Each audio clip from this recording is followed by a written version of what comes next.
quand des Noirs, des Arabes, des musulmans sont exposés à la douleur, on considère que c'est une situation normale et acceptable. Je pense qu'il faut que des corps blancs expérimentent la douleur de l'immigration pour qu'enfin on éprouve de la compassion et de l'empathie.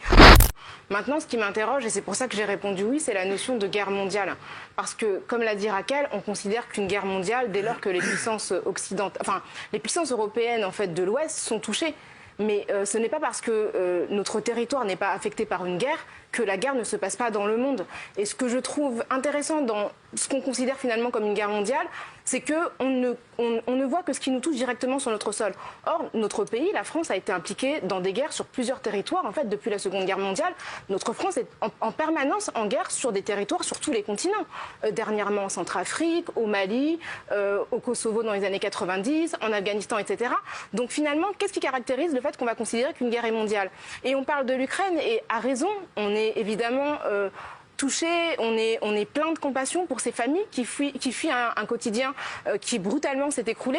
Mais les méthodes de guerre, d'après ce que j'ai lu, qui sont employées contre les Ukrainiens, sont les mêmes qui étaient employées contre les Syriens. On y reviendra tout à l'heure.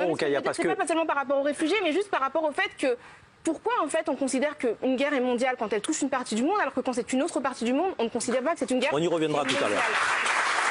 Je voulais juste revenir sur un principe qui est universel. La Déclaration universelle des droits humains, dans son article 13, dit que toute personne a le droit de quitter son pays. Ce qu'ont fait les Ukrainiens, c'est simplement mettre en application un droit qui est universel, qui est celui de quitter son pays, a fortiori quand on est exposé à un danger, quand on voit son quotidien brutalement s'effondrer. Je suis très heureuse qu'à l'occasion, malheureusement, de cette guerre, tout le monde ait compris que lorsqu'on était exposé à une situation de danger immédiat, on avait besoin de s'exiler et de migrer. Et qu'en France, aujourd'hui, 79% des Français considèrent qu'on doit accueillir les Ukrainiens, que l'Union européenne ait mis en place un dispositif d'urgence sur la base d'une directive de 2001 pour protéger les Ukrainiens. Ce que je regrette, c'est que cette directive qui existe depuis 2001 n'ait pas été mise en application avant. En Méditerranée, depuis 2014, il y a 23 000 personnes qui se sont noyées. On est dans un continent qui est un cimetière, dont la mer est un cimetière, qui n'a pas estimé nécessaire de mettre en application un dispositif pour protéger d'autres personnes.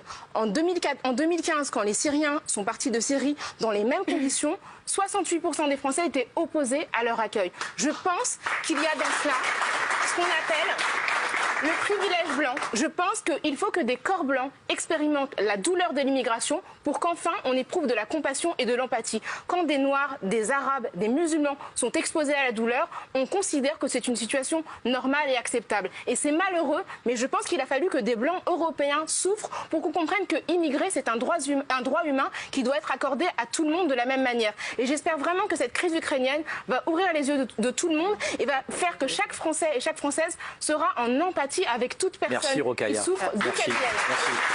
Alors,